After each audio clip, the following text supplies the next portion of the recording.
G'day, it's Rich McLean. I've got a question for Bill Shorten, the NDIS Minister. I've got evidence that I have chronic schizophrenia, ADHD, depression, anxiety disorder, and a cognitive brain disorder from a suicide attempt in which it was deemed a fatal injury and a lethal attempt, and they revived me. The reason I tried to kill myself was because I was vilified and persecuted for mental illness, and systemically and politically by the government. You've blocked my email from ever reaching you, so I'm going to send this evidence to you in another way, and I'd like an answer of why my SILS funding isn't met, because currently I'm facing down the barrel of homelessness again, and I'm not getting any help that I need. My daily life's confused, I get forgetful, I can't organise my thoughts, and I have trouble organising my life. I need assistance. The one person who's assisted me is Tash. He's an employee at Free Living Australia. Tash has now acknowledged, apart from me saying it, that there's a conspiracy to pervert the course of justice, which relates to me personally and victimises me, and further, that it's doing me damage and causing me harm and emotional distress and making me extremely vulnerable to homelessness and being taken advantage of, exploited, unevenly treated legally, and attacked. Now, unfortunately for Zabi, the CEO of Free Living Australia, he's refused to legitimise this complaint because he's fearful of reprisal for seeing to stick up for me, or maybe losing his job. But I've got news for you, Zabi, and for Bill Shorten. You're gonna be in trouble if you don't stick up for someone whose human rights are being abused on your books, and you don't make a report. Now, I'm aware of this conspiracy is political and systemic, and I'll give you an example. So I reported that to the Australian Human Rights Commission, and they refused to investigate. So I haven't got friends there, have I? And I haven't got friends at the NDIS because they refused to acknowledge me, and I haven't been able to speak to a local area coordinator in over 2 years, and in that time I've been rendered homeless and I've been dumped into a shelter. While I was in hospital, the last time I was a political prisoner basically, the hospital and the police oversaw Hung Ho, my landlord from Edenvale, going to my house and destroying every single thing that I own. I tried to bring it up at VCAT, no hope. Now, I'm not going to take this any longer. There is a conspiracy going on, and I'll tell you why.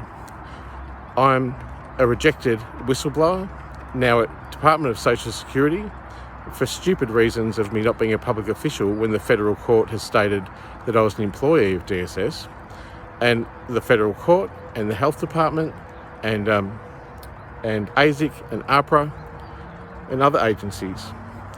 I deserve to be heard, and I deserve just compensation. My compensation's paid, and I deserve to be treated fairly, which has not happened for me. And so I got off track, but I just want to say that now that I'm firing Pawasha, my support coordinator, because she refuses to act on this, and I've never wanted to cause them harm, I really don't, but I've got to stick up for myself, and I've been told that if I fire them, then I'm not welcome in my home, and my home is owned by the husband of Pawasha from Free Living Australia. So you can see there's a conflict of interest there, and I'm staring down the barrel of homelessness. This week, I'm going to fire Miranda Holt from GuideStar. Thanks for your help, Miranda. She hasn't really come to the party in removing the systemic injustice, but she has actually written a letter to the AAT, the Workplace Minister, and AFCA, who have all systemically persecuted me and banned me, leading to millions of dollars in detriment. Thank you, Barran. But I'm not going to require your services anymore because I need to put that money into somewhere where someone is going to advocate for me. Palwasha refuses to do it. I've asked her numerous times to help me, and the boss, Zabi, clearly won't sign off on my human rights abuses, so this is a problem for me. Free Living Australia, you're off the hook. Imran, who owns the house, just don't make me homeless in the meantime.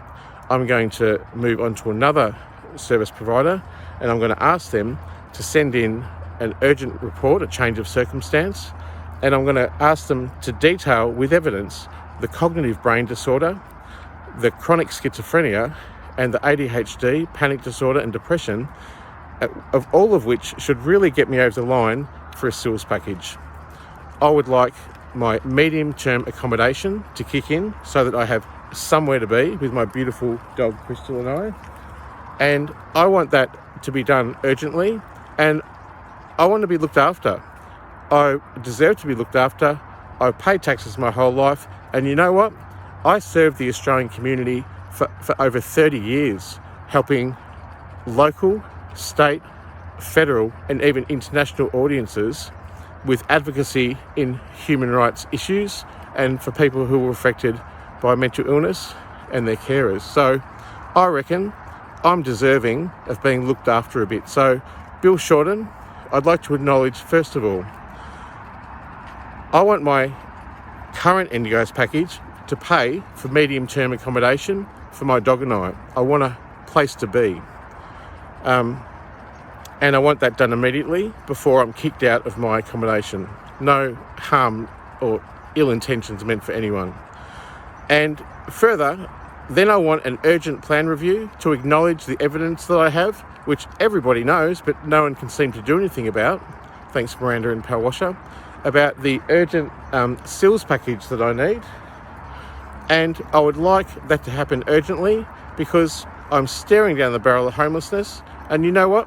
I deserve to be looked after. I've helped this country for 30 years on a personal way in which I've got a Human Rights Award and Sane's Book of the Year. Not that the Victorian Human Rights and Equal Opportunity Commission or Sane Australia is helping me at any stage at the present. But you know what? I've given a lot, and I don't deserve to suffer this anymore. But I tell you what, I'm not going to survive if I am faced with homelessness again and I have to put my dog in a shelter and go and live on the street. Bill Shorten, this is a message to you. You are the NDIS Minister. I would like my plan at the moment to pay for my supported accommodation, my medium-term accommodation, that's up to 90 days. That can be done. And then I want an urgent review of my SILS package with the evidence that I have, which shows that I really do need the support. The reason I killed myself was because of systemic, profound political and systemic injustice. And that's an injustice which keeps on going for me. I don't deserve this. I just want to be safe.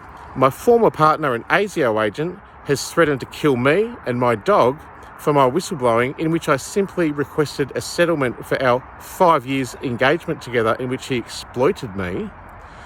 And he has threatened to kill me and my dog. And he worked for ASIO. David Irvine knew exactly the way he was exploiting me because he enabled me to accept a pension while we were together. And this shows how complicit the Australian government is systemically in me being exploited, used and abused. There is a conspiracy to pervert the course of justice going on. It goes to ASIO, it goes to ASIC, who refused to investigate ASIO and Steve's exploitation of me, and it goes to AFCA, where I'm banned.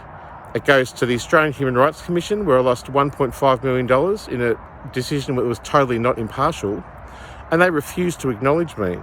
It goes to the AAT, and Comcare and the AAT, where a corrupt member, Pennell, actually decided that I wasn't even a worker. What was I doing for 2 years? According to the SRC Act, but I have evidence to the contrary from the federal court which states I was an employee of DSS. I want my public interest disclosure with DSS to be investigated urgently, and I want to be safe from harm and safe from further exploitation, and I want this conspiracy to pervert the course of justice acknowledged, and I want to feel safe, and I want to have a home, I want to have a bed, and I want to have food. I gave to this country for 35 years. It's Bill Shorten's remit right this second to acknowledge this YouTube video and guarantee to me that I will have a home and that I will have a place to be, and that the SILS package will be granted to me in which I can be supported in the community and help reach my goals of a shattered life with the bits that I have left.